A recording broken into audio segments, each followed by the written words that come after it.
Un médicament de sevrage tabagique mieux remboursé, voilà une initiative de la ministre fédérale de la Santé, Maggie De Bloch, qui séduit la plupart des fumeurs que nous avons interrogés. C'est un frein à l'achat des médicaments justement pour arrêter de fumer, parce que ça coûte très cher. Je pense qu'il faut aider les fumeurs, puisque la volonté d'arrêter de fumer, que les gens arrêtent de fumer, il faut les aider dans ce sens-là. Je pense qu'il faut de la motivation plus qu'une question d'argent ou autre chose pour arrêter de fumer. En général, il faut compter entre 5 et 7 tentatives pour qu'un fumeur parvienne à décrocher complètement.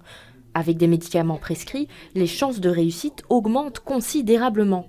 Et maintenant, la ministre décide de rembourser 3 tentatives par personne, une idée saluée par ce tabacologue. Il y a cette prise de conscience qu'un arrêt de tabac ne se fait pas toujours que sur un one-shot.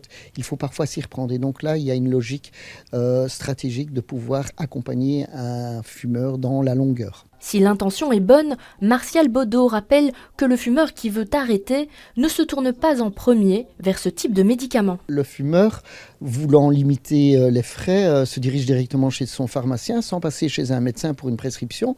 Et ce qui est le plus répandu, c'est la substitution nicotinique.